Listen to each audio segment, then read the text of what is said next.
అమ్మమ్మ మేము వచ్చినవే. అగో సెలవులు వచ్చినాయా నాని ఇప్పుడే? ఏ సెలవులు రాలేదు అమ్మమ్మ, ఇంకా నేను చూడాలనిపించింది అందుకే వచ్చినాం. నాకు తెలుసురా నాని, నేనంటే మీకు ఎంత ప్రేమో నాకు తెలుసు, అందుకే వచ్చిండ్రు. పోండి ఫ్రెష్ అప్ అయిపోండి జల్లి. సరేనే అమ్మమ్మ. అమ్మమ్మ మిరపకాయ బజ్జీలు పోయే తిందాం. అమ్మమ్మ మిరపకాయ బజ్జీలు అస్సలు చేయకే, ఆడు మిరపకాయ తినడు, ఓన్లీ బజ్జీ తింటాడు. మీది గులాబ్ జామ్ చేయ అమ్మమ్మ. చే అమ్మమ్మ గులాబ్ జామ్ అద్దే, నోరంతా తీయ తీయ అవుతుంది, అంత అన్నం తినబుద్ధి కాదే. పప్పు షారు వేసుకొని మిరపకాయ బజ్జీలు అంచు కంటించుకొని తింటే కమ్మగత్తదే అమ్మమ్మ. అక్కత్తనే అంటదే, నువ్వు మిరపకాయ బజ్జీలు వేయే.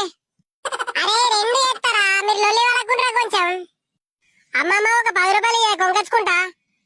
కొంచెం అయితే అన్నమే తింటాం కదా బేట, ఆ దుకాణంలో మంచిగా ఉన్నాయిరా అద్దు. అబ్బా అమ్మమ్మ ప్లీజే ఇయ్యే. సరే సరే ఇత్తా ఆగు. అరే వేస్ట్ ఫెల్లో, అమ్మ పైసలు అడగద్దన్నాయారు అమ్మమ్మని.